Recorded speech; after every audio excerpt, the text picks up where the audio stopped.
Oi, gente! Sejam bem-vindos para mais um vídeo e hoje o assunto é sobre métodos de estudo e métodos de revisão. Was hanging with you and then I realized I didn't think it was true. I was surprised when I found out I'd fallen for you. Hoje eu vim explicar para vocês quais são os métodos que eu uso para estudar, que dão certo comigo, e fazer uma importante diferenciação entre os métodos que têm que ser usados para estudar e para revisar o conteúdo, tudo bem? Tô fazendo esse vídeo porque agora a gente tá estudando em casa, a gente tá tendo que se virar, a gente tá tendo que arrumar o nosso jeito de estudar sozinho.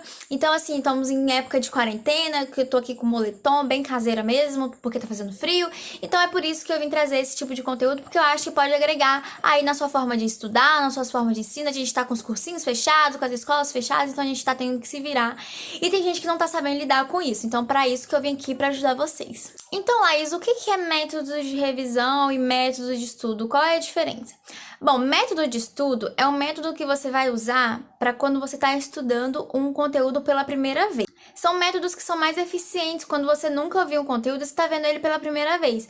Já o método de revisão, né, o próprio nome já diz, são métodos que você vai utilizar para quando você já viu sobre aquele conteúdo e você está revisando, você está tentando fixar aquele assunto na sua memória, tentando memorizar sobre aquilo, tentando relembrar, tentando fazer com que o que você aprendeu não seja perdido, tudo bem? E é muito importante que quando você está lá estudando, você não utilize método de revisão para estudar um conteúdo pela primeira vez, porque isso pode fazer com que o seu aprendizado não seja muito eficiente e que ele não aconteça do jeito certo. Não é impossível aprender apenas usando um método de revisão, mas não é o jeito certo. Então vamos lá, vamos começar pelos métodos de estudo e eu vou listar aqui os que eu mais uso, que eu acho que é mais eficaz. Um grilo. O que eu acho que é mais eficaz para quando eu tô aprendendo um assunto pela primeira vez. Sério, véi? Gente, não sei, tem um grilo aqui dentro do quarto. Ou na minha casa. Voltando pra lá.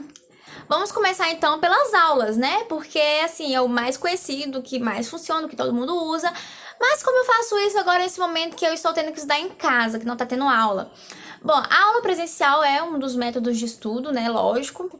Mas nesse momento a gente vai ter que usar aí as videoaulas e as aulas online. Só que assim, as aulas por si só, elas já são boas, a gente já consegue aprender bastante coisa com ela. Só que eu tenho outro método chamado aula ativa. O que é isso? Então, a aula ativa, ela consiste em você fazer anotações durante as aulas. Porque assim, tem muita gente que consegue aprender melhor, consegue aprender mais quando tá escrevendo sobre o assunto. Lógico que tem pessoas que preferem assistir a aula, né, prestar atenção e depois fazem isso, que também consiste em uma aula ativa. A questão é sempre você anotar ou durante a aula ou assim que a aula acaba, para poder você aprender melhor, você conseguir fixar melhor aquele conteúdo, para você unir duas coisas, né, que é escrever sobre aquilo enquanto você presta atenção numa aula. E aí, o que eu escrevo? Porque o professor fala muito rápido. Escreve palavras-chave, escreve aquilo que ele anota no quadro às vezes, escreve conceitos. Eu, por exemplo, quando eu tô na sala e o professor tá dando aula, ele fala alguma coisa que, assim, ou é muito grande, ou eu comecei a escrever e esqueci o que ele falou no começo, eu peço pro professor repetir. E se é uma videoaula, eu posso pausar a aula e voltar a escrever, assim, não vejo problema. Então, assim, é uma dica que eu dou pra vocês e guardem isso que vocês escreveram durante a aula, porque a gente vai usar ela lá no futuro para revisar. Outro método também de aprendizagem, de estudo, é a leitura ativa. Esse método também é basicamente a mesma coisa que a aula ativa, porém é sobre um texto, sobre alguma coisa que você está lendo, sobre aquele conteúdo que você está aprendendo, e aí você vai fazer uma leitura ativa. Você não vai simplesmente ler o texto corrido, você vai fazer anotações sobre aquilo. Porque assim, é muito complicado você aprender alguma coisa apenas lendo tudo corridamente, sabe? Ler tudo de uma vez, você não vai conseguir aprender sobre aquilo. É possível que você aprenda, mas assim, para poder você fixar certas coisas, você vai ter que voltar e ler o texto de novo.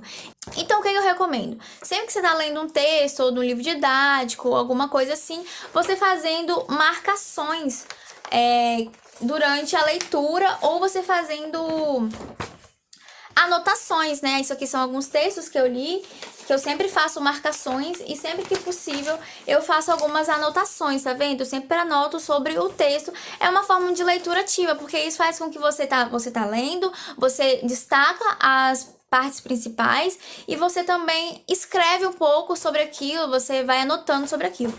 Se você estiver fazendo uma leitura através de um livro ou de um PDF na internet que você não pode escrever, eu vou dar uma sugestão, que é você ter um caderninho para falar sobre o livro. Por exemplo, eu estava lendo esse livro aqui, que é o livro da filosofia, e eu acho ele maravilhoso, eu não queria riscar o livro. Então eu peguei este caderninho aqui, que eu até acho que ele agora é pequeno, eu vou pegar um maior, para poder anotar sobre o que eu estava lendo. Então eu fiz aqui alguns resuminhos, principalmente no método Cornell, que eu vou mostrar para vocês quando eu for fazer o vídeo sobre como eu faço os meus resumos e os meus mapas mentais. Então, essa é a minha dica de leitura ativa. Se você for ler, né, você sempre fazer marcações, você sempre escrever, anotar sobre o que você está lendo. Outra coisa também durante a leitura ativa é você usar post-its, né, fazer marcações e anotações em post-its também. Esse é outro método que eu adoro, inclusive é um método que me incentivou a começar a gravar vídeos, que é aprender ensinando. Por quê? Tem uma pesquisa que diz que nós temos a capacidade maior de aprender quando nós ensinamos sobre aquilo. Ah, mas como é que eu vou fazer isso nesse momento? Ainda mais agora que a gente não tá podendo interagir com as outras pessoas fisicamente. Gente, eu faço isso sozinha e eu vou explicar como que você pode fazer também e pra mim super dá certo. Primeiro, você vai estudar sobre o conteúdo, né? Seja através da leitura, ou seja, através de uma aula. E depois que você fixar aquilo, você vai fazer o seguinte: você vai internalizar, né? Você vai processar tudo que você aprendeu e depois você vai se explicar e explicar pra você mesmo. Pode ser na frente do espelho, pode ser sozinho. Você vai explicar em voz alta tudo que você aprendeu. Tenta se explicar. Outra forma também que eu uso é gravando áudios no celular ou gravando vídeos. Então você vai lá estudar sobre aquilo, depois você vai pegar o seu celular, você vai gravar um videozinho. Pode ser uma coisa simples de 2 minutos. Se você não quiser se gravar, você vai gravar um áudio explicando sobre aquilo. E depois você vai assistir ou ouvir o áudio do que você explicou. Gente, esse método é muito bom porque, primeiro, parece que você aprende 3 vezes. Primeiro você aprende estudando, né, pra poder você ensinar. Depois você aprende quando você ensina.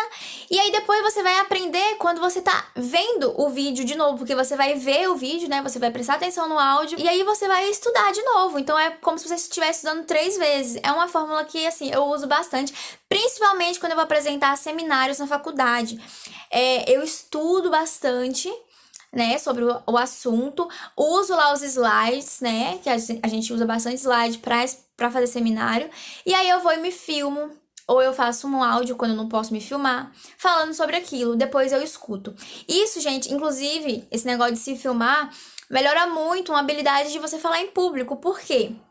Eu, por exemplo, prestei muita atenção nos vídeos que enquanto eu falava, eu mexia muito no cabelo, ou eu falava muita palavra tipo isso, tipo aquilo. E eu percebi isso e eu acabei mudando. Eu não faço isso mais com muita frequência. Às vezes mexo e tal, mas assim, não é muito como eu fazia antes. Eu percebi que eu mexia demais, eu falava tipo demais. Então, assim, são coisas que você pode visualizar enquanto está falando em público e você pode mudar. Ah, essa questão de aprender ensinando também, você pode fazer em grupo com outras pessoas, se você tiver dificuldade, a princípio, de fazer sozinho. Você pode criar um grupo no WhatsApp, vocês podem ficar trocando informações. Eu tenho um grupo de estudo de inglês, então, assim, lá a gente tira várias dúvidas umas das outras, a gente conversa bastante. E, assim, você explicando para uma pessoa, você acaba aprendendo mais. Então, é uma outra dica você ter grupos de WhatsApp ou grupos no Telegram para estudos.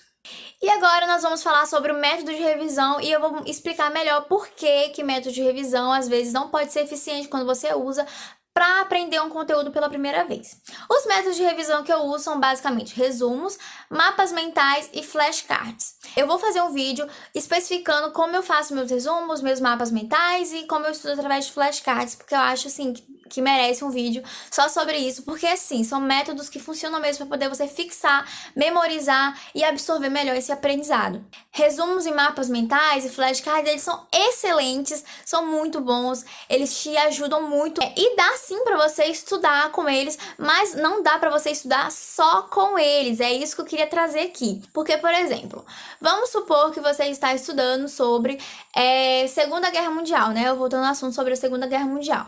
E aí você você nunca ouviu uma aula sobre aquilo, você nunca leu um texto sobre aquilo, nada. Aí você vai lá e pega um resumo sobre Segunda Guerra Mundial. Você vai olhar para aquilo e você vai ver, assim, síntese, coisas importantes, coisas principais. Se for tópicos, vai ser mais difícil ainda para você poder compreender o que aconteceu, porque, assim, a Segunda Guerra Mundial é uma narrativa, é uma história. Então, assim, como que você vai aprender isso através de resumos? Se for mapas mentais, então, que é aquela coisa toda esquemática. Mapa mental é basicamente resumo mais esquematizado, mais, assim, visual. Você vai olhar para aquilo, você também não vai entender. Porque, por exemplo, mapa mental vai estar escrito assim, Segunda Guerra Mundial. Aí vai estar lá apontado nazismo, aí vai estar lá apontado bomba de Hiroshima e Nagasaki. Você não vai conseguir entender. Para estudar, você pode usar se aquilo for material complementar. Se você está tendo uma aula sobre aquilo e aí você tem um resumo sobre aquilo. Certo? A mesma coisa também é um texto. Se você pega um texto que você não leu ele, mas que tem um resumo sobre esse texto, que tem um mapa mental sobre esse texto, você também pode ficar perdido. Você pode entender do que se trata, o contexto daquilo, mas você pode perder ali coisas principais, uma narrativa, uma coisa contínua, porque você vai ter ali apenas síntese ou partes importantes, o que não vai tirar o seu aprendizado, mas pode não ser tão eficiente. Mas como revisão, gente, esse tipo de método é excelente. Vamos voltar lá, então, pro meu caderninho. Vamos supor que aqui eu estudei sobre a filosofia ocidental e a filosofia oriental. Isso aqui deve estar escrito em umas 4 páginas desse livro. Aqui eu fiz um resumo em uma página. Eu separei e fiz de um lado ocidental e de um lado oriental. Eu já estudei sobre isso e aí eu vou ter que revisar. Eu simplesmente vou ler isso daqui e lendo isso daqui, eu vou relembrar. A mesma coisa é quando você apenas faz as marcações, né? Quando você faz as marcações, você estudou pela primeira vez e aí você vai revisar. Você não vai precisar ler o texto todo novamente. Isso vai te economizar muito tempo. Você vai ver aqui que nesse parágrafo aqui, eu separei algumas palavras, eu vou ler essas palavras e vou relembrar o que tem nesse parágrafo. A mesma coisa aqui, eu vou ler o que eu já marquei, as coisas que eu anotei e eu vou relembrar do que se trata. Então, é assim que funciona a revisão, sabe? Você vai usar tanto as marcações quanto as anotações para revisar o conteúdo que você já viu. Isso vai ser muito mais fácil. A sua mente, ela vai ver algumas palavras e isso vai funcionar como gatilhos mentais para você relembrar o que você já viu. A mesma coisa são mapas mentais. Às vezes, você faz um mapa mental com bastante desenhos. Vendo aquele desenho daquele mapa mental ou ligando ele a uma palavra-chave, você vai relembrar toda uma aula que você assistiu, entendeu? Isso é uma forma de revisar, porque a sua mente vai usar aquilo, vai interligar com aquilo. Principalmente se for um resumo que você fez durante a aula, durante a leitura. Você vai relembrar, por exemplo, pontos específicos que o seu professor falou daquilo. Porque você leu uma frase ou uma palavra e você vai conseguir lembrar de um momento da aula. Então, assim, para revisão, resumos, mapas mentais e os flashcards também são muito bons. E no próximo vídeo eu vou falar, assim, também um pouquinho mais sobre os flashcards, que são métodos de revisão. Eu vou fazer um vídeo especificamente sobre isso, mas basicamente esses são os métodos de revisão, funcionam muito comigo, eles dão certo se você usa para revisão. Então, gente, esse foi o vídeo de hoje. Eu espero que vocês tenham gostado, eu espero que vocês tenham entendido. Se vocês gostaram, clique em gostei, compartilhe com seus amigos que estão meio que perdidos nesse momento. É isso, obrigada e tchau!